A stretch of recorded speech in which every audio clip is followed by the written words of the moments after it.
ओम नमः शिवाय। शिवजी सदा सहाय। ओम नमः शिवाय। गुरुजी सदा सहाय। जय गुरुजी। गुरुजी के चरणों में शत शत कोटि कोटि प्रणाम। जय गुरुजी संगत जी। आज गुरुजी की कृपा से मैं गुरुजी की किताब दिव्य आभा, जो हमारे लिए सबसे बड़ा गुरु ग्रंथ है, पढ़ने जा रही हूँ। आप सब संगत जी भी सुनिएगा। जय गुरुजी। शुक्राना गुरुजी। गुरुजी ने मेरा जीवन संजोया। मेरे जीवन में इस संसार का कोई अर्थ नहीं रह गया था। सब कुछ अस्पष्ट था। जीवन अति निराशाजनक और असंतुलित हो गया था। मैं अपने आत्मविश्वास के साथ साथ रुचि और उत्साह खो चुकी थी। संशय में थी कि पुनः पहले जैसे कैसी जी पाऊंगी। जीवन के अमूल्य वर्ष ऐसे ही व्यतीत हो रहे थे। मैं एक अति कटु अनुभव से गुजरी थी। एक भयंकर कार दुर्घटना ने मुझे असहाय कर दिया था। 2 मास अर्ध चेतनावस्था में रहकर अनेक स्टेरॉइड और अन्य औषधियाँ खाते हुए, अनगिनत परीक्षण, रोज सुइयों और ग्लूकोज की बोतलों के साथ, सारांश में ये मेरा जीवन था। दुर्घटना में मेरी गर्दन की धमनियां फट गई थी, रक्त की कमी थी, मैं क्षीण थी और मुझे पक्षाघात हो गया था। 14 वर्ष पूर्व ऐसे रोगी को समुचित उपचार मिलने में भी समस्या थी। 1 वर्ष से अपने विद्यालय नहीं गई थी। मेरी सहेलियां मेरी दुर्दशा देखकर रो पड़ती थीं और मैं स्वयं शीशे में बे के कारण अपना क्षतिग्रस्त चेहरा नहीं देख सकती थी। जीवन के ऐसे कठोर समय से गुजरते हुए अचानक ही ईश्वर स्वरूप गुरुजी ने मेरे जीवन में प्रवेश कर उद्धार किया। उनकी कृपा प्राप्त करके मैं आनंद लोक में प्रवेश कर गई। मेरे समक्ष खड़े होकर खुली बाहों में उन्होंने मुझे संरक्षण दिया, मानो मुझे विपदाओं से बचा रहे हों। उस समय से अब तक वे मुझे सुमार्ग पर अग्रसर करते रहे हैं। गुरुजी ने पुनः मुझे इस संसार का आभास करवाया है और थोड़े ही समय में मुझे स्वस्थ कर दिया। अपने परिवार में मेरी माँ और मैं गुरुजी से सबसे पहले मिले। उस एक दर्शन ने हमारा जीवन बदल दिया।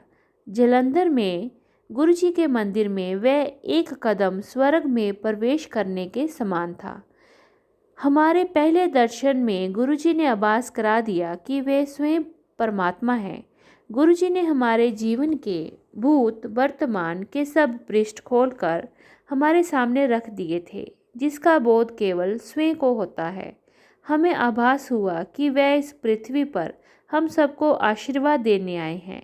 प्रभु के सम्मुख हम हतप्रभ थे। जैसे जैसे दिन व्यतीत होते गए, गुरुजी हम पर दया करते रहे।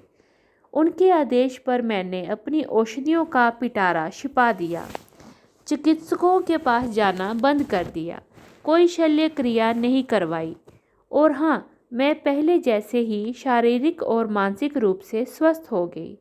चिकित्सकों ने स्वस्थ होने के लिए 4-5 वर्ष का समय बताया था, किंतु गुरुजी की कृपा से ये 2 मास में संपन्न हो गया।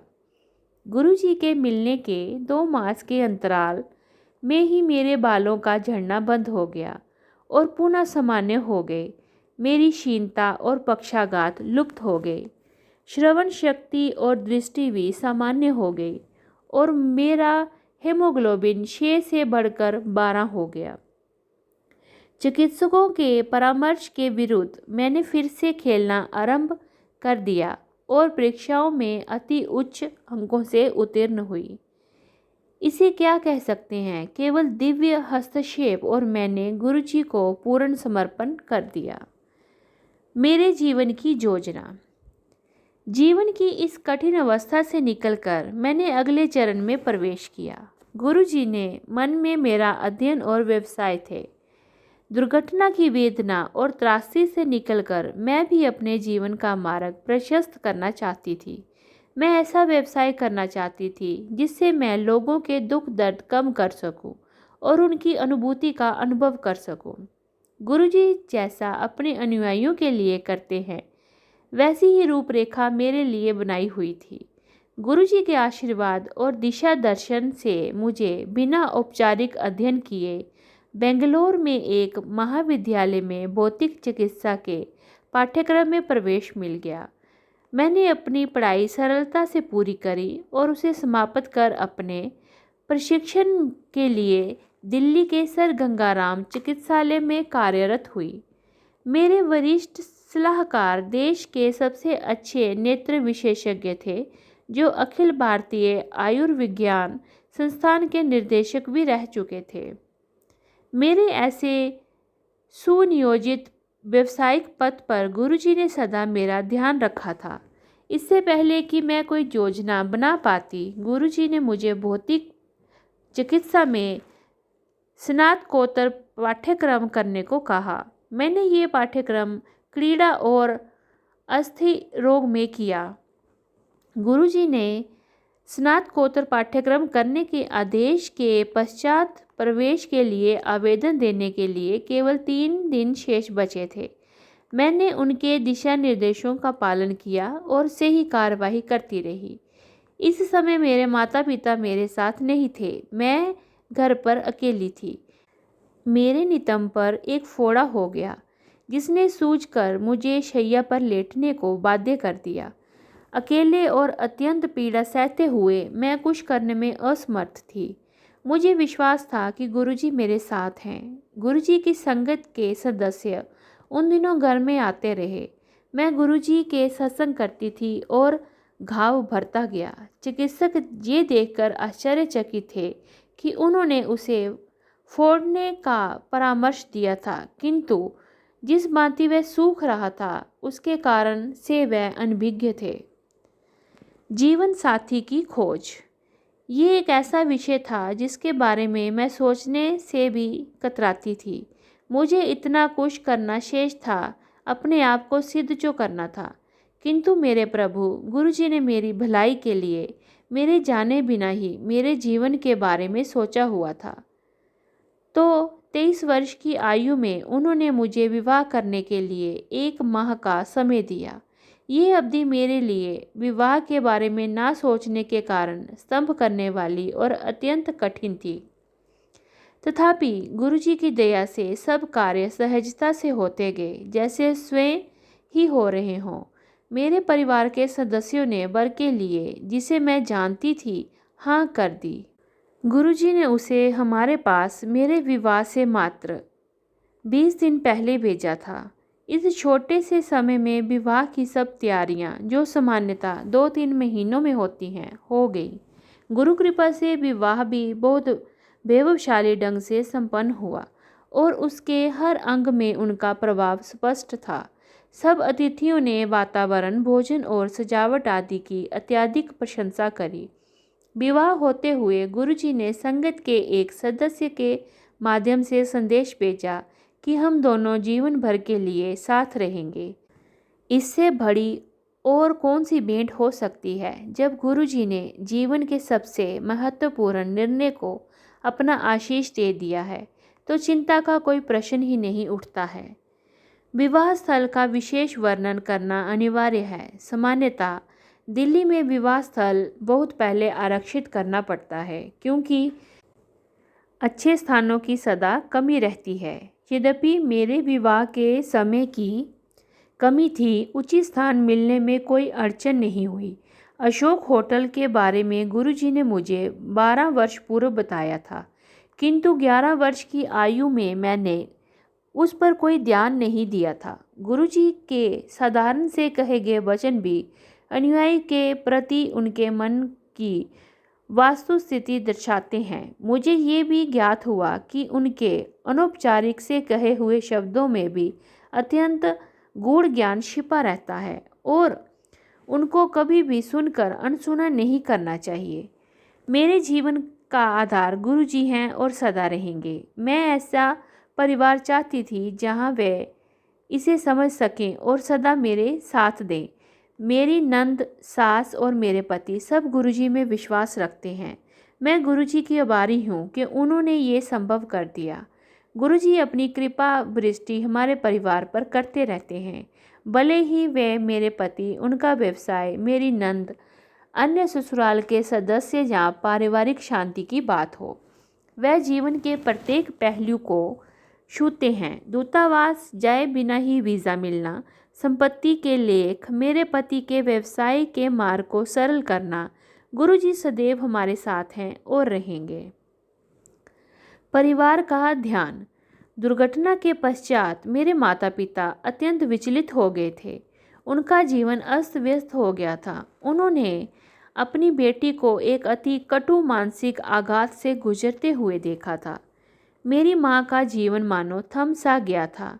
उनकी प्रत्येक क्रिया मेरे इर्द गिर्द घूमती थी। अति सौम्य और हंसमुख स्वभाव वाली मेरी माँ मानसिक रूप से अत्यंत विचलित हो गई थी। किंतु गुरुजी ने मेरे माता पिता को आश्रय दिया, जिसकी उन्हें अत्यधिक आवश्यकता थी। उन्हें उत्साह और प्रेरणा दी और उनके जीवन को पुनः रसमयी बनाया। मेरी माँ की वेदना, जिन्हें उन्होंने अपने जीवन का प्राय मान लिया था, कुछ ही समय में समाप्त हो गई।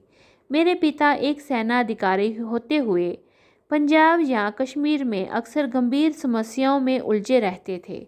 राष्ट्र की सेवा में लगे हुए प्राय वह देश के दुश्मनों का सामना करते रहते थे और उनके जीवन को सदा मृत्यु का भय रहता था। मेरी माँ को सदा चिंता रहती थी, पर गुरुजी कहते थे कि चिंता की कोई आवश्यकता नहीं है। उनके दर्शन, स्वप्न अथवा सुगंध के माध्यम से उनके साथ होने की अनुभूति सदा रहती थी। माँ को आश्वासन देते हुए या पिता का संरक्षण करते हुए। मेरे छोटे भाई की सेना में जाने की हार्दिक अभिलाषा थी। गुरुजी ने इस विचार का प्रेम और अभिमान से स्वागत किया। उसके लिए शारीरिक परीक्षण की सीढ़ी पार करना सरल नहीं था। वह 2 बार असफल रहा था। चिकित्सकों के अनुसार वह वर्णंत था, जिसका कोई उपचार नहीं है। गुरुजी ने आश्वासन दिया था कि इस बार वह सफल रहेगा और तीसरी बार वास्तव में उसमें इस रोग का कोई चिन्ह नहीं मिले। अचंबा, अचंबा और अचंबा। हम गुरुजी के दर्शन के लिए बीकानेर से दिल्ली आए थे। हमें रात्रि 9 बजे की गाड़ी से बीकानेर लौटना था, जो वहाँ प्रातः 8 बजे पहुँचती है।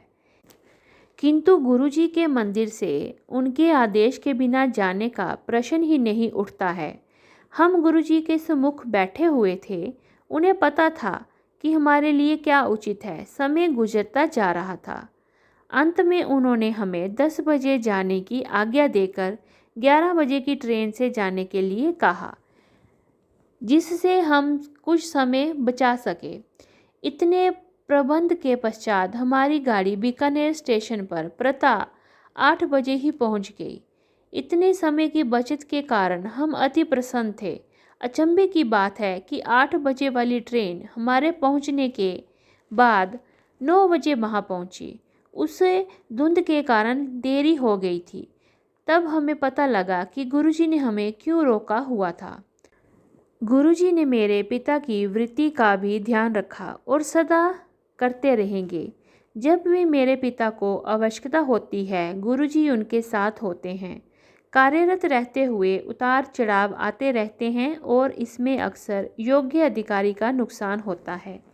मेरे पिता के सेना में रहने के कारण स्थानांतरण और परिवार को स्थायी रखने की समस्याएं सदा रहती थीं।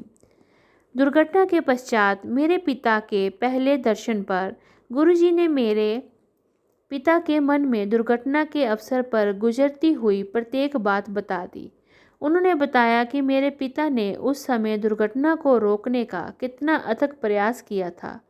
ये केवल मेरे पिता को पता था। गुरुजी हमारे प्रभु को इसका ज्ञान होना ही था, यद्यपि वे उस समय वहाँ नहीं थे और हम उन्हें जानते तक नहीं थे।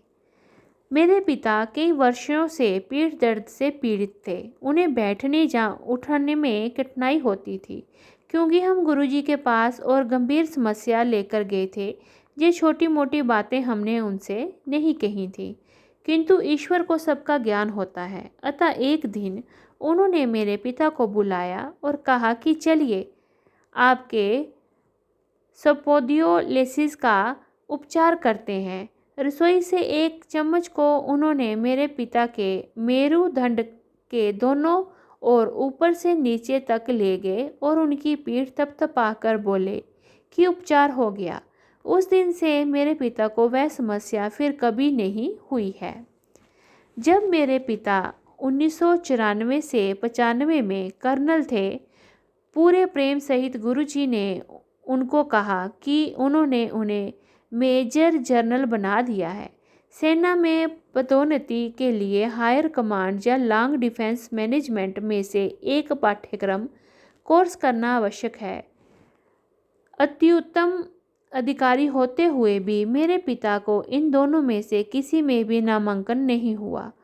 उस समय वे लेह में एक ब्रिगेड के उप कमांडर थे। उनकी ब्रिगेड को आतंकवादी समस्या से जूझने के लिए कश्मीर भेजा गया।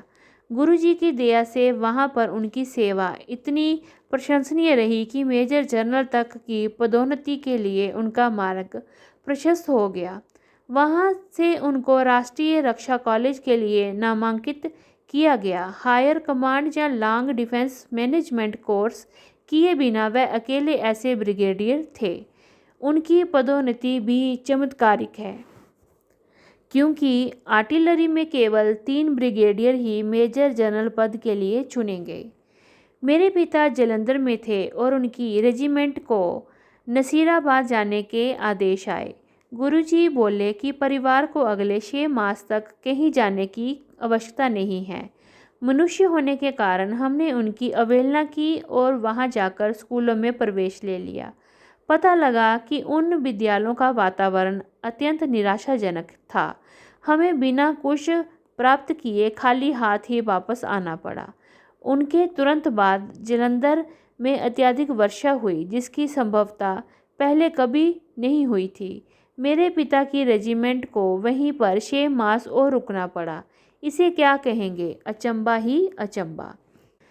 एक रात हम अपनी नई इंडिका गाड़ी में वापस घर आ रहे थे कि अचानक कार के गियर सिस्टम में समस्या आ गई और वह तीसरे पर अटक गया। हम में से किसी को भी इस कार के बारे में कुछ नहीं पता था। अतः मेरे पिता ने उसी गियर में गाड़ी चलाई। चलते रहने के लिए 40 किलोमीटर की गति रखना अनिवार्य थी। गुरुजी का नाम लेकर हम चलते रहे। उस 13 किलोमीटर के मार्ग पर अनेकों लाल बत्तियों के होते हुए भी हमें कोई रुकावट नहीं हुई। अंत में घर के पास गायों का एक झुंड बैठा हुआ था। मेरे पिता को लगा कि अब तो गाड़ी रुक जाएगी। अचानक वे सब गायें उठकर एक किनारे हो गईं और कार निकलने के पश्चात वही सड़क पर आकर बैठ गईं, जहां सूर्य सदा प्रकाशमान रहता है। जिस दिन मेरी माँ ने गुरुजी के दर्शन किए, वह उनके लिए सबसे बड़ा दिन रहा है और वह उसे कभी भी भूल नहीं सकती। कार दुर्घटना के पश्चात हमारे हितैषी गुरुजी के पास जाने के लिए कहते थे। मेरी माँ में धार्मिक प्रवृत्ति का अभाव था, अतः वह नहीं जाती थी। एक दिन उनकी एक मित्र, जो गुरुजी की भक्त भी थी, प्रातःकाल उनके पास जा रही थी। मेरी माँ के मन में अनेक विचार उत्पन्न हुए। क्या इसे कुछ और करने को नहीं है? घर के सब काम छोड़कर ये कैसे जा सकती है? इस युग में भी ये बाबा और संतों के चक्कर काट रही है। मेरी माँ की वह मित्र मेरी माँ को बार बार चलने का आग्रह करती रही थी। अतः माँ ने सोचा कि आज उनके साथ जाकर ये काम भी निपटा लिया जाए। मेरी माँ उनके साथ 2 बातों को मन में बिठा कर गई, जो वह बार बार कहती थी। पहली कि आस्था आवश्यक है और दूसरी कि वह सर्वज्ञाता हैं। जब वह गुरुजी के पास पहुंची तो अपने आसन पर बैठे हुए अद्वितीय स्नेह और प्रेम की उस जीवित मूर्ति के दर्शन किए, जो नश्वर की श्रेणी में कदापि नहीं थे। कई मास की व्यथा के पश्चात मेरी माँ ने शांति से सांस ली। उनके प्रथम दर्शन के लिए वही दिन निश्चित रहा होगा। उनके सम्मुख वह अपनी सब समस्याओं से मुक्त हो रही थी। उस शुभ दिन के उपरांत बीते दिनों को भूलने का सिलसिला शुरू हो गया। भूत ट्रेन में यात्रा। हम गुरुजी के दर्शन हेतु जलंधर जाते थे और रविवार की रात्रि को चलकर सोमवार को सुबह कार्यालय में पहुंच जाते थे, क्योंकि उन दिनों पंजाब में रात को बसें नहीं चलती थी। हम रात को 2:30 बजे वाली ट्रेन पकड़ते थे। एक दिन जब हम गुरुजी के दर्शन कर रहे थे, मेरे पिता को प्रातः 8:30 बजे अपने कार्यालय पहुंचना था, परंतु गुरुजी ने हमें अपने पास बिठाए रखा। ट्रेन का समय निकल चुका था। 3 बजे उन्होंने हमें जाने की आज्ञा दी, ये कहकर कि हम ट्रेन जालंधर छावनी स्टेशन से पकड़ें। अगली ट्रेन 4:15 बजे थी, जो मेरे पिता के कार्यालय के पहुंचने के समय के बाद ही पहुंचाती। 3:15 पर हम छावनी स्टेशन पहुंचे और मेरे पिता टहलते हुए पूछताछ कार्यालय पहुंचे, जो उस समय बंद होना चाहिए था, किंतु वह खुला हुआ था। उन्होंने जब 4:15 से पहले अंबाला की ओर जाने वाली किसी और ट्रेन के बारे में जानना चाहा, तो खिड़की पर बैठे हुए लिपिक ने उत्तर दिया कि एक विशेष ट्रेन सिग्नल होने की प्रतीक्षा कर रही है और वह अंबाला जाएगी। मेरे पिता ने हम सबको जल्दी से अंदर बुलाया और उसी समय उस ट्रेन ने भी प्लेटफॉर्म पर प्रवेश किया। हम शीघ्रता से ट्रेन में सवार हुए तो देखा कि डिब्बा बिल्कुल खाली था और संभवतः पूरी ट्रेन भी खाली ही थी। सुरक्षा के लिए हमने डिब्बे को बंद कर लिया।